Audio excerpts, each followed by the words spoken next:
আজকে আবার নতুন স্ট্র্যাটেজি নিয়ে পড়াটা শুরু করলাম। অনেকেই নিশ্চয় ভাববে আমি প্রতিটা ভিডিওতেই কি নতুনভাবেই পড়তে শুরু করি। আসলে সেটা না, ভ্লগগুলো অনেক সময় আগেই তোলা থাকে, ঠিকমতোভাবে আপলোড করা হয় না। এটা কিন্তু একদম current vlog. So hi everyone, আমি কোয়েল। আমার আরেকটা ভিডিওতে তোমাদের জানাই অনেক ওয়েলকাম। আজকে ভ্লগটা শুরু করছি সকালবেলা থেকে। এতদিন পর্যন্ত টু ডু লিস্ট বানাতাম, কিন্তু এই খাতার পেছনে ওই খাতার পেছনে লিখে লিখে না পরে আর মেলাতে পারতাম না। তাই আজকে সবার প্রথমে একটা ডায়েরি খুঁজে একটা পাতা শুরু করেছি, এখান থেকে লেখা শুরু করব। আর এটা কিন্তু আমার টার্গেট ডে 1। আজকের থেকে আমি একেবারে মনোযোগ সহকারে কিন্তু এসএসসি এক্সামের জন্য প্রিপারেশনটা শুরু করছি। আপাতত এইচএসের পর যেগুলো দেওয়া যাবে সেগুলোই টার্গেট রেখেছি। ম্যাথটা তো আগের থেকে স্টার্ট করে দিয়েছিলাম, জিকেটাও করেছিলাম, কিন্তু একটা ছন্দবদ্ধভাবে আনতে পারছিলাম না। প্রতিদিন 4টা সাবজেক্ট 4টা টপিক করতে হবে, সেটা তো আজকের থেকে একদম নতুনভাবে টার্গেট ওয়াইজ সমস্তটা করতে শুরু করছি। এইচএসের পর প্রথমে ভেবেছিলাম আগে এসএসসিরই প্রিপারেশন শুরু করব, কিন্তু তারপর ভাবলাম এএনএম জিএনএমটা দিয়ে দেখি। ভাবলাম একটু ইজি থেকে না হয় শুরু করি, কিন্তু অনেক দিন ওটার জন্য পড়লাম, বাট ভাবছি এভাবে টাইম ওয়েস্ট করা ঠিক না। নিজের যেটা টার্গেট সেটার পেছনে টাইম দেওয়া উচিত। তো দেখো, ডে 1-এ লিখেছি ইংরেজ ভোকাব থেকে ব্ল্যাক বুকের ফার্স্ট 25টি ইডিয়াম, 25টা ওয়ান ওয়ার্ড সাবমিশন। আমার কাছে কিন্তু ইংরাজির বই নেই, আমি আজকে পিডিএফ দেখেই পড়েছি, কিছুদিন পর বইটা নিয়ে আসবো। গ্রামারে রেখেছিলাম নাউন, রানী ম্যামের ক্লাস থেকে। এরপর থেকে এটাই ফলো করব। আর এটা 4 ঘন্টার একটা লেকচার, 3 ঘন্টা সামথিং, না 4 ঘন্টা, আমি ঠিক এখন ভুলে গেছি।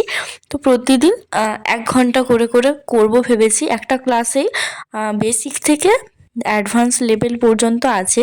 এগুলো জানা জিনিস, কিন্তু অনেক সময় জানা জিনিসটাই ভুল হয়। সেজন্য যখন শুরু করছি তখন একদম বেসিক থেকেই শুরু করার চেষ্টাটা করলাম।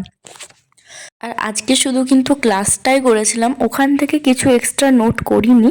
কোয়েশ্চেনগুলো মনে হয় লাস্টের দিকে আছে। জাস্ট 1 ঘন্টা ক্লাসটা করেছিলাম, কারণ নাউন থেকে আমার নর্মালি নিচে নোট করা আছে, সেটার সাথে কিছুটা অ্যাড করে নিয়েছিলাম। আর একটা টেবিল শুধুমাত্র লিখেছিলাম। সপ্তাহ 7টা দিনকে এভাবে ডিভাইড করেছি। সোমবার থেকে শুক্রবার পর্যন্ত নতুন নতুন পড়ব, আর সোম থেকে শুক্র যেটা পড়েছি সেটা রিভিশন দেব শনিবার আর রবিবার।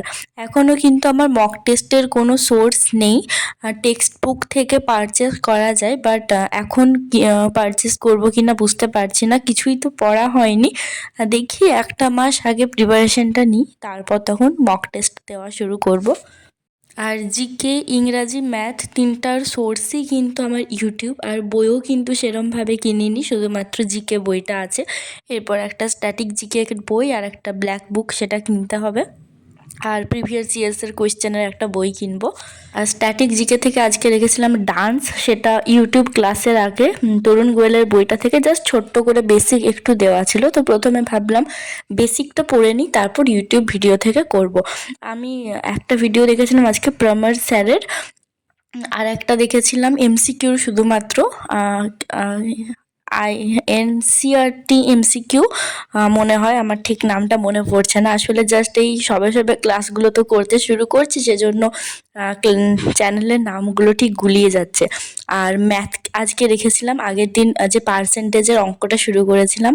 অনেকগুলো লেকচার আছে, আমি মাত্র 2টো দেখেছিলাম, আজকেও একটা দেখে কমপ্লিট করেছি। আর জিকে থেকে কিন্তু স্ট্যাটিক জিকে থেকে সবথেকে বেশি কোয়েশ্চেন আসে, সেজন্য ভাবলাম জিকের পাশাপাশি স্ট্যাটিক জিকেটাও ভালোভাবে করা দরকার। কিন্তু প্রতিদিন একদিন জিকে একদিন স্ট্যাটিক জিকে, এটা আপাতত স্ট্র্যাটেজিটা বানিয়েছি। এরপর দেখি যদি পড়ার টাইমটা বেশি পাই তাহলে জিকে স্ট্যাটিক জিকে একদিনেই করার চেষ্টা করব। এখন মনে হচ্ছে এইচএসের পর থেকে যদি পড়তে স্টার্ট করে দিতাম তাহলে হয়তো ভালো হতো, বাট তখন অনেক রকমের চিন্তা মাথায় এসেছিলো। এত বেশি কম্পিটিশন, একটা এক্সামেই প্রায় 40-50 লাখ মনে হয় ফর্ম ফিল আপই হয়, প্রচুর কম্পিটিশন। বাট যখন যেটা চলছে সেটা তো মেনে নিয়ে এগোতে হবে। আগে চেষ্টা না করেই যদি পারবো না ভেবেই বসে থাকি তাহলে তো কোনোদিনই কিছু করতে পারবো না। অবশ্যই এগুলো এক চান্সে ক্র্যাক করা হয়তো সম্ভব নয়, একবার দুবার করে করে ফেল হতে হতেই হয়তো একদিন সাকসেস পাবো, জানি না। বাট একদম মনোযোগ দিয়ে এখন থেকেই স্টার্ট করে দিই, ভবিষ্যতে দেখা যাবে। আর বইটা কমপ্লিট করেছিলাম এই ইউটিউব থেকে, সেগুলো তো আর তুলতে পারিনি, এখন বেশিরভাগটাই আমার ইউটিউব থেকেই হচ্ছে। হাই, হ্যাঁ আজকে একেবারে পুরো কভার করে বসে গেছি, মানে আগের ভিডিওতেই বলছিলাম প্রচণ্ড ঠান্ডা লেগে গেছে, তো সেটা আরও প্রচণ্ড বেড়ে গেছে, কানে ব্যথা হচ্ছে। এখন তো শীতের সমস্ত পোশাক আর নেই বাইরে, জাস্ট ওড়নাটা আছে, ওটাই সারাদিন কানে নিয়ে থাকছি। আসলে এই সিজন চেঞ্জের সময় প্রতি বছরই একটু শরীর খারাপ হয়ে যায়, আর সকাল দিকে একটু তাও ঠিক থাকি, রাত্রেবেলা যত হয় তত বেশি কাশিও বাড়তে থাকে, সেই সাথে সেই সাথে গলা ব্যথাটাও করতে থাকে। যাই হোক, আজকে ব্লগে বেশি কিছু তুলতে পারিনি। সকালে ফার্স্টে করেছিলাম 25টা ইডিয়ম, 25টা one word submission black book থেকে। আমার কাছেও কিন্তু বইটা নেই, আপাতত পিডিএফ থেকে পড়ছি, মানে পিডিএফ থেকে খাতায় লিখে নিয়েছিলাম, কারণ আমি ফোন থেকে একদমই বেশি পড়তে পারি না, সেটা আমার মনে থাকে না। তারপর করেছিলাম নাউন রানী ম্যামের ক্লাস থেকে, 1 ঘন্টা ক্লাস দেখেছিলাম। আর বাকিটা আমার যে একটা বই ছিল এনএম-জিএনএমের, সেখানে কয়েকটা প্র্যাকটিস সেট আছে নাউনের, সেগুলোই সলভ করেছিলাম, কারণ এক্সট্রা বই এখন আমার কাছে নেই। তারপর একটু রেস্ট নিয়েছিলাম অনেকক্ষণ পর্যন্ত, দিয়ে একেবারে বিকেলবেলা করেছিলাম স্ট্যাটিক জিকে, সেটাও ইউটিউব থেকেই করেছি। ডান্স, যত ডান্স আছে, বাট আমার না নোট বানানোটা কমপ্লিট হয়নি, কারণ ক্লাসটা করতে অনেকটা টাইম লেগে গেছিলো, প্রায় 2 ঘন্টার মতো বুঝে বুঝে করতে হয়েছে। আর আমি কিন্তু ইংরাজি আর জিকে, স্ট্যাটিক জিকে সমস্তটাই হিন্দি থেকে ক্লাসগুলো করছি, আর নিজে বাংলাতে লিখছি, বাট ম্যাথটা কিন্তু বাংলা থেকেই করছি।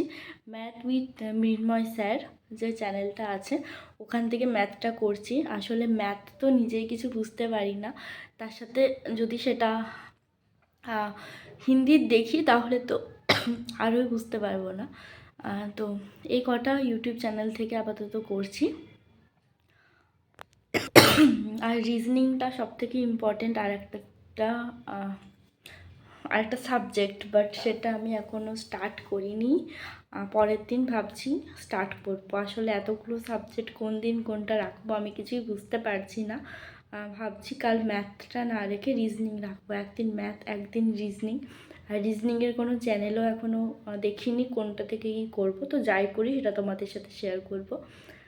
তো ভিডিওটা আজকে এখানেই শেষ করছি, সবাই খুব ভালো থেকো, সুস্থ থেকো, বাই, দেখা হচ্ছে অন্য একটা ভিডিওতে।